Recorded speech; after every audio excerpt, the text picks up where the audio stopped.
লাভ যদি ঘরে না নিতে পারে তাহলে তো সামনে পেঁয়াজের চাষ করবে না। বাংলাদেশ আবার ওই যে দাদা বাবুদের মুখের দিকে তাকায় থাকতে হবে, তখন তারা আবার এই পেঁয়াজের দাম 150 টাকা 200 টাকা হাঁকাই নিব, বাংলার টাকা নিয়ে যাবো সব। বাংলাদেশের 300 টাকা 200 250 টাকা পেঁয়াজ বিকছে, তখন দাদা বাবুরা মালদা নাই কে, আর সিন্ডিকেট করে পেঁয়াজের দাম বাড়াইছে। এরা সুবিধাবাদী, এরা বাংলাদেশে কিভাবে মারবো এদের চিন্তা হলে সেইটা। আমাদের দেশের চাষি মরে যাক, আর আমরা বাঙালির 18 কোটি বাঙালি সব ওদের দিকে তাকাই থাকি অন্যের জন্য, খাবারের জন্য, বস্ত্রের জন্য। এটা হলো আমাদের ওই দাদা বাবু রয়েছে। আর সাথে সাথে আমাদের দেশে বাঙালি দালাল যারা আছে, যারা ভালো ভালো চেয়ারে বসে রয়েছে, ওই দালাল ছালার বেড়ারাও ওই দাদা বাবুদের কথাই চলে। বাঙালি হয়ে বাঙালিদের দরদ বুঝে না। মানে একটা আইপিএ 30 টনের একটা আইপিএ 2 লাখ টাকা থেকে 3 লাখ টাকা ঘুষ বাণিজ্য চলছে। এই ঘুষ খাচ্ছে আর আইপিএ দিচ্ছে, সাথে পাশাপাশি আমাদের চাষিরা মরতেছে। দর্শক বন্ধুরা, এই মুহূর্তে আমি আছি ঢাকা শ্যামবাজারে। আজকের বাজারে কেমন চলছে দেশি মুড়ি কাটা পেঁয়াজের দাম, এগুলো আজকে আমরা জানিয়ে দেব পুরো ভিডিওতে। তো যে যেখান থেকে আজকে আমাদের ভিডিওটি দেখতেছেন, সকলে ভিডিওটি না টেনে পুরোপুরি দেখতে থাকুন। আজকের বাজার দর কেমন আছে ঢাকা শ্যামবাজার, বিস্তারিত আজকে আমরা জানবো পুরো ভিডিওতে। আসসালামু আলাইকুম আঙ্কেল। ওয়ালাইকুম আসসালাম ওয়া রাহমাতুল্লাহি ওয়া বারাকাতুহু। কেমন আছেন আঙ্কেল? আল্লাহ রাখছে, আলহামদুলিল্লাহ ভালো। ভালো আছেন আঙ্কেল? তো বাজার পরিস্থিতি কেমন আঙ্কেল আজকে? বাজার কাকা ভালো না, সব দিক দিয়ে ভালো, কিন্তু বাজার ভালো না। চাষিদের নিয়ে আমরা খেলি, কিন্তু চাষিদের মন খারাপ, আমাদেরও মন খারাপ চাষিদের। তো আজকে বাজার কেমন? আজকে উপরে দেশে বিক্রি আছে 55-56, নিচে 50। যে দাম ছিল 70-75 এই বাজার, হ্যাঁ, যে 70-75 ছিল, কিন্তু যদি এলসিটা না থাকতো তাহলে হয়তো চাষিরা তাদের কাঙ্ক্ষিত মূল্যটা পাইতো। এখন তারা যে মূল্যে মাল বিক্রি করতেছে তাতে তারা লাভের মুখ দেখবে না। গত বছর এক একটা চাষি অনেক টাকা লস খাইছে। এইভাবে যদি লস খাইতে থাকে, আর সরকার যদি মনে করেন যে ইন্ডিয়াকে খুশি করার জন্য চাষিদের ভরা মৌসুমে এলসি আইনে এই চাষিদের ধ্বংস করে, তাহলে তো মানে আর চাষিদের আর পেঁয়াজ লাগানোর আগ্রহ থাকবে না। প্রতিদিন 5 টাকা 10 টাকা করে কমতেছে বাজার, কম। এখন যে বাজার, এই বাজারে মানে যদি এলসিটা না থাকতো, এখনো 60-70 বা 75 টাকা বাজার থাকতো, তাতে তারা কিছু লাভ করে নিতে পারতো। কিন্তু এখন যে বাজার, তাতে লাভের কোনো সম্ভাবনা নাই, লসই হবে। গত বছরে এক একজনে এক এক বিঘাতে 1-1.5 লাখ টাকার লস খাইছে, এই বছরও লস খাবে। সবকিছুর দাম বেশি, শ্রমিকের দাম বেশি, মানে কীটনাশকের দাম বেশি, সারের দাম বেশি, কিন্তু পেঁয়াজের বেলায় যত সব সমস্যা। আজকে এইগুলা কোথার আঙ্কেল, এই পেঁয়াজ গুলা? এটা কুষ্টিয়ার পেঁয়াজ। আচ্ছা, এইটা কত করে এগুলো আজকে? এইগুলো বিকতেছে 50 টাকা। এইটা 50 টাকা? হ্যাঁ, এটা 50 টাকা করে কুষ্টিয়ারটা। কুষ্টিয়ার আর বেশিও আছে, 55-56 টাকা আছে কুষ্টিয়ার। আচ্ছা, এটা একটু ডিপ তো, কালো মাল। হ্যাঁ, এটা একটু ময়লা আছে, এই জন্য আর কি এটা একটু দাম কম। আবার ওই যে অন্যগুলো আছে যেগুলা একটু ফ্রেশ, ওইগুলা 56, 57, 55, ওইটার দাম বেশি। মানে সর্বনিম্ন কত আজকে আঙ্কেল? নিম্নে 85 ধরে, নিম্নে 50 টাকাই। তো আঙ্কেল, এখন কৃষকরা চাচ্ছে না যে এলসি আসুক? কৃষকরা তো চাচ্ছে না, আমরাও চাচ্ছি না। কারণ আমরা কৃষকের সাথে জড়িত। কারণ আমাদের এই যে যারা আমরা আছি, আড়তদার আছি, যারা এই মুড়ি কাটা পেঁয়াজটা বিক্রি করি, তারা কৃষকদের সাথে সরাসরি জড়িত। তাদের বাসা বাড়িতে আমরা যাই, তাদের মানে 1 কেজি পেঁয়াজ ফলাতে কয় টাকা খরচ হয় তা আমরা জানি, সবকিছু জানি। এই জন্য আমরা বেশি কথা বলি এই যে পেঁয়াজ নিয়ে। কিন্তু এক শ্রেণীর লোক আছে, সমস্ত কিছু সহ্য হয়। সোয়াবিন তেল আপনার 200 টাকা কেজি, ওইটা সয়, বাঙালিকে সয়। এই পেঁয়াজের বেলায় যত সব সস্তা খাইব। এই পেঁয়াজ 70-80 টাকা খাইলে মানে কারো কোনো সমস্যা হয় না। 1 কেজি চালের দাম 90 টাকা থেকে 100 টাকা প্রতিদিন লাগে। হ্যাঁ, প্রতিদিন। আর এটা একটা পরিবারের ভিতরে যে 1 পোয়া লাগে, 250 গ্রাম, মানে 250 গ্রাম পেঁয়াজ লাগে, 200 গ্রাম পেঁয়াজ লাগে। আর এই পেঁয়াজের দাম বাড়লে সমস্ত সবের আমরা কষ্ট হয়। কিন্তু এই পেঁয়াজটা যদি চাষিরা যদি না ফলায়, যারা উৎসাহিত না হয়, লাভ যদি ঘরে না নিতে পারে, তাহলে তো সামনে পেঁয়াজের চাষ করবে না। বাংলাদেশ আবার ওই যে দাদা বাবুদের মুখের দিকে তাকায় থাকতে হবে, তখন তারা আবার এই পেঁয়াজের দাম 150 টাকা 200 টাকা হাঁকাই নিব, বাংলার টাকা নিয়ে যাবো সব। আঙ্কেল, যখন দাম 100 টাকা প্লাস ছিল ওই সময় কিন্তু এলসি আসে নাই, এখন 100 টাকা বাংলাদেশে 300 টাকা 200 250 টাকা পেঁয়াজ বিকছে, তখন দাদা বাবুরা মালদা নাই কে, আর সিন্ডিকেট করে পেঁয়াজের দাম বাড়াইছে। এরা সুবিধাবাদী, এরা বাংলাদেশে কিভাবে মারবো এদের চিন্তা হলে সেইটা। আমাদের দেশে চাষি মরে যাক, আর আমরা বাঙালির 18 কোটি বাঙালি সব ওদের দিকে তাকাই থাকি অন্যের জন্য, খাবারের জন্য, বস্ত্রের জন্য। এটা হলো আমাদের ওই দাদা বাবুরা। আর সাথে সাথে আমাদের দেশে বাঙালি দালাল যারা আছে, যারা ভালো ভালো চেয়ারে বসে রয়েছে, ওই দালাল ছালার বেড়ারাও ওই দাদা বাবুদের কথাই চলে। বাঙালি হয়ে বাঙালিদের দরদ বুঝে না। এই জন্য আপনার মাধ্যমে তো আহ্বান জানাই, সরকারকে এখনো মানে সঠিক পথে আসা দরকার। এলসি অতি দ্রুত বন্ধ করা দরকার। যদি অতি দ্রুত বন্ধ না করে, তাহলে আগামী বছর পেঁয়াজের আবার হাহাকার লাগবে। পেঁয়াজ লাগাবে না, তারা অন্য চাষ করবে, ধানের চাষ করবে, পাটের চাষ করবে, পেঁয়াজের চাষ করবে। ভারত আঙ্কেল আমরা দেখি যখন 100 টাকার উপরে বাংলাদেশি পেঁয়াজ থাকে, যখন বাংলাদেশ সরকার পেঁয়াজ আমদানি করতে চায়, ওই সময় ট্যাক্স 20%-এর জায়গাতে 40% বসায়। ওরা বাঙালিদেরকে চুষে খাচ্ছে, বুঝছেন না?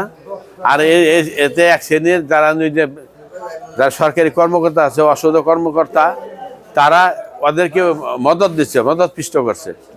এই জন্য আমাদের দেশে চাষিরা মার খাচ্ছে, আমাদের দেশের ফসল ফলানোর আগ্রহ কমে যেতেছে গা, মানুষ বিদেশ যেতেছে গা। কি করবো?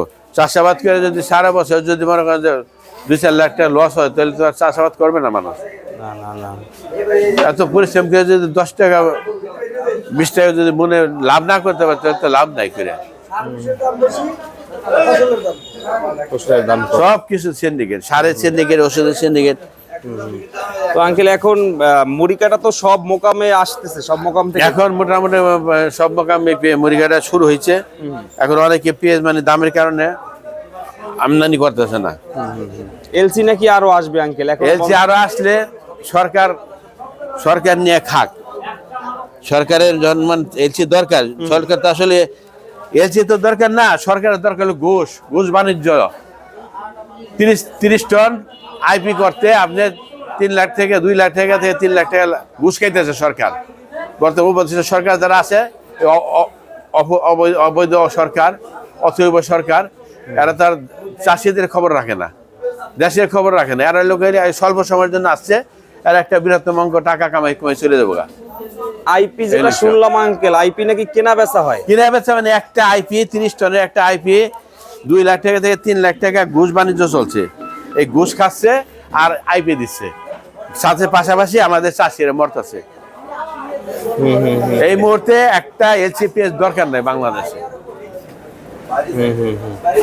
গত বছর আঙ্কেল আমরা দেখছি 20 টাকা 22 টাকা মুড়ি কাটা কৃষকরা বিক্রি করছে, অনেক লস খেয়েছে। গত বছর পেঁয়াজ লাস্টে মানে অনেকে পেঁয়াজ উঠায় না কে। গত বছর পেঁয়াজের জমি থেকে শ্রমিকের যে দাম, ওই দামের সাথে পেঁয়াজের দামের সামঞ্জস্য নাই বিধায় অনেকে পেঁয়াজ খেতে চাষ করে ফেলাইছে, আগুন ধরাই দিছে পেঁয়াজ খেতে। এই বছরে তো এরকম যদি করে সরকার, আইপি যদি বন্ধ না করে, তো এই বছরে তো চাষির একই অবস্থা হবে। খুব খারাপ অবস্থা, খুব খারাপ। এখন ওই একদিন আঙ্কেল 100 টাকা ছিল শুধু আমদানি কমের কারণে। একদিন 2 দিন 10 দিন যদি মনে করেন 100 টাকা খাইলে কি হয়? বাংলাদেশের মানুষ সবকিছু খাইতে পারে না দামে। একটা পেঁয়াজ আস্তে আস্তে আরেকটা পেঁয়াজের শেষ সময়, এই একটা গ্যাপের ভিতরে 10 টাকা 100 টাকা 150 টাকা হইলে 10 দিনে 5 দিন কি সইব না? এই 10 দিনে 5 দিনের জন্য কি ইন্ডিয়ান পেঁয়াজ আনতে হবে? আসলে এটা একটা মানে ওসিলা। এই ওসিলা আর কি পেঁয়াজগুলি আর কি ঢুকাইলো, দাঁড় মনে করেন যে ঘুষ খাচ্ছে। একটা আইপি দেবেন 2 লাখ 3 লাখ টাকা ঘুষ খাওয়া, চারটিখানি ব্যাপার। এই ঘুষ খাইয়া পেঁয়াজগুলো আনতেছে, পেঁয়াজ দরকার নাই কিন্তু তা আনতেছে। এই হলো অবস্থা। তো আঙ্কেল এখন কৃষকদের করণীয়টা কি? কিভাবে কৃষকের কি করণীয়? কৃষকের কানতে হবে আর কি, চোখে মরিচ দিয়ে কানতে হবে চাষিদের। যদি সরকার যদি চাষিদের এই সামনে নির্বাচন, সরকারের আমার মনে হয় সরকারের চাষিদের ভোটের দরকার নাই। ওই ঢাকা শহরের ওই যে কত আসছে যারা কামলা আছে, এরাই মানে সরকারে ভোট দেব। যারা সরকারে আছে তাদের তো ভোট লাগবে না।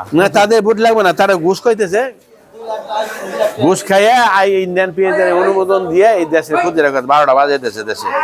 দেশের টাকাগুলি ওরা নিয়ে যেতেছে, আর এই চাষিরা মরতেছে। যখন বাংলাদেশে পেঁয়াজের দরকার, তখন ভারত কিন্তু পেঁয়াজ দেবে না। তখন এমনি ঘুষ ট্যাক্স বাড়াই বুড়াইয়া পেঁয়াজের দাম ওরা হাঁকাই নিব। এই অবস্থা uncle।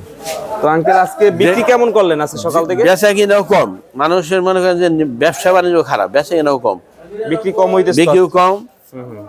এদিকে আবার শতপুর হয়ে পড়ছে, মানে পেঁয়াজ মানে শুকাইতে পারতেছে না, পেঁয়াজে পরিষ্কার হইতেছে না, এটা পেঁয়াজের বাজার কম, বেচা কিনাও কম, বিক্রি কম হইতেছে। কারণ এলজি পেঁয়াজটা আঙ্কেল এইটার চেয়ে অনেক ভালো। এই যে পেঁয়াজটা মানে ভালো, মানে ভালো, সুখ দেয় মানে ভালো, কিন্তু কথা হলো কি মান দেয় কাম কি? আমার দেশের পণ্য কালা হোক দলা হোক, আমার দেশের পণ্য আমরা খাবো। আর এটা তো খাইতে স্বাদ বেশি, দেশি পেঁয়াজ খাইতে স্বাদ বেশি, এটা স্বাদ বেশি তো। আর এর চেয়ে তো খাইতে স্বাদ কম। মানে আমরা মনে করেন যে আমরা না পাইলে তখন এটা খাবো, কিন্তু আমরা এখন পাইতেছি, অ্যাভেলেবেল পাইতেছি আমার দেশের পেঁয়াজ, এখন আমাদের দরকার নেই। আমাদের নভেম্বর মাস ডিসেম্বর মাসে একটু শর্ট পড়ে আঙ্কেল, ওইটা তো এবার হয় না। না ডিসেম্বর শর্ট নাই, এবছর শর্ট নাই, ওই 4-5 দিন মনে করেন যে 100-130টা 25টা 30টা বিকছে একটা দেশে। এটা হইতেই পারে, এটা কোনো মানে সিন্ডিকেট না। পুরান পেঁয়াজ শেষ, নতুন পেঁয়াজের আবির্ভাব, এই যে একটা গ্যাপ মাঝখানে 4-5টা দিন বা 10 দিন পেঁয়াজের দাম বেশি থাকার, এটা তো মরে যেতে হবে না এটার জন্য, তাই না? পেঁয়াজ আছে, মানে কিছু মাল আমদানি করে না এই, কিন্তু এখন তো মালের অভাব নাই, এখন এলসির দরকার নাই তো, এখন অ্যাভেলেবেল আছে। অ্যাভেলেবেল মানে কি? অ্যাভেলেবেল মানে কি? এই পেঁয়াজ যে পেঁয়াজ আছে আল্লাহর রহমতে, এই পেঁয়াজ দেওয়া বাংলাদেশে যদি ইন্ডিয়ান পেঁয়াজ আর এলসি নাও করে, সারা জিন্দিগি না করলেও আল্লাহ দিলে হয়ে যাবে। কিন্তু চাষিদেরকে ন্যায্য মূল্য দিতে হবে, চাষিদের ন্যায্য মূল্য না দিলে এরা এই কৃষিকাজ আর করবে না। কয়বার লস খাবে? গত বছর লস খেয়েছে, আবার এই বছর যদি লস খায় তো এদের অনেক টাকা আঙ্কেল ঋণ নেওয়া আছে, অনেক ব্যাংকে থেকে ঋণ নেওয়া আছে, তারপরে যে লোক নিয়ে আনছে টাকা, তারপর অনেক আড়তদার কাছে টাকা নিছে, হালাত মারাদ নিছে, এইভাবে নিয়ে তারা পেঁয়াজ চাষ করে। কিন্তু এই পেঁয়াজ চাষ করে তাদের ঋণ পরিশোধ করবো না, তারা পেটে খাবে, অত্যন্ত দুঃখের বিষয় এটা। তো আঙ্কেলকে অসংখ্য ধন্যবাদ আঙ্কেল। পরবর্তী ভিডিওতে আমরা আবার মানে আসলে কি আমি এই যে টিভি সাক্ষাৎকে এখন দিতে ইচ্ছা করে না, কারণ সরকার আমাদের কথা আমলে নিতেছে না। সরকার চেহারা ভালো চেয়ারে বসা তো, এখন তো তার আর ওই যে পিছনের কথা মনে থাকে না। আর এই ভুক্ত অধিকার একটা সংস্থা আছে, এই এরাও করে কি এই পেঁয়াজের উপরে যত টার্গেট, পেঁয়াজ 10 টাকা বাড়লেই এদের দৌড় ফেরা কি কারণ বাজার দৌড় ফেরা কি শ্যামবাজার এসে পড়ে, কিন্তু অন্যান্য দুর্বল যে মনে হয় যে আকাশচুম্বীর দাম, ওইটার দিকে খবর নেয় না। এই সস্তা জিনিসের উপরে খালি সস্তা, আলু বিকে না সেইগুলি আর রিপোর্ট করে না। এই জন্য নতুন আলুর দাম 18 টাকা 17 টাকা, এই নতুন 18টার ধরনের 12 টাকা 13 টাকা বিকতেছে নতুন আলু, আজকে 12 টাকা 10 টাকা থেকে 13 টাকা। আচ্ছা তাইলে নতুন আলু মানে 1 কেজি আলুর ফলন কত? তাহলে এখানে লস হইতেছে না? তাহলে চাষিরা মরে যাক। আলু ওই যে আমাদের ঢাকা শহরে যারা আমলা তামলা আছে, যারা কামলা কমলা আছে, এরা ইট পাটকেল খায় বাঁচুক, ভাতও খাইতে পারবো না, পয়সা থাকলে ভাতও খাইতে পারবো, চাইলেও পাবো না কিনতে, চাষি না বাঁচলে। ঠিক আছে, আপনি ভালো করে রিপোর্ট করেন, দেখেন এলসিটা বন্ধ করা যায় নাকি। আর এলসি বন্ধ না করলে তাহলে আর আমরা সেই আপনাদের সামনে আসবো না, কথাও বলবো না। ঠিক আছে আঙ্কেল, থ্যাংক ইউ আঙ্কেল, আসসালামু আলাইকুম।